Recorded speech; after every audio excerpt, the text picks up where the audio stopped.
За миний бие нийслэлийн ерөнхий боловсролын 151-р сургуулийн захирал Ховзээ байна. За өнөөдөр та бүхэндээ тус сургууль дээр хэрэгжсэн тэрбум мод сангаас санхүүжүүлсэн Монгол фермер эмэгтэйчүүдийн холбооноос хийж гүйцэтгэсэн цэцэрлэгжүүлэлт ногоон байгууламжийн ажлыг бол танилцуулж байгаадаа их таатай байна.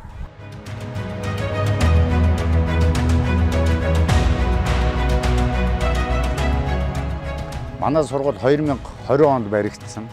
Уг үндсэн барилга маань бол одоо их намгархуу, их ус ихтэй ийм газар баригдсан учраас үндсэн барилгаа барихын тулд орчны одоо талбайн дээр намгархаг хөрсийг одоо хуулж сольж их хэмжээний хайрга дайргаар одоо ийм дүүргэсэн ийм талбайтай ийм орчинтой одоо ийм сургууль байсан. Сангийн ажилчид бол ирж үзсний дараа бол одоо манай төсөл шалгарч уг төслийг бол Монгол фермер эмэгтэйчүүдийн холбоо гэж мэргэжлийн байгууллага одоо хийж гүйцэтгсэн.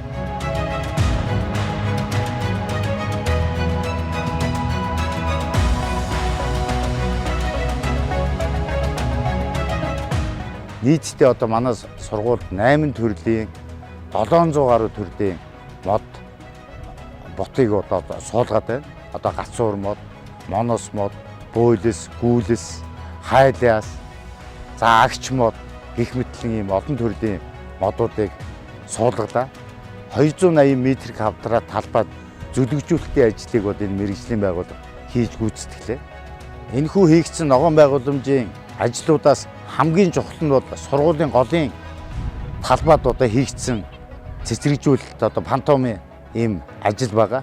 Их хэмжээний хаягдал одоо гаргаж тэрнийхээ оронд одоо сайжруулсан бордоотой хөрсүүд хийж нийтдээ дээш нь 60 см-ийн өндөртэй өндөр овоолго босгож хэлбэржүүлсэн байдлаар цэцэрлэгжүүлэлтийн ажил хийж гүйцэтгэж одоо сайхан ийм ногоон өв сургасан ийм талбайтай болсон байна.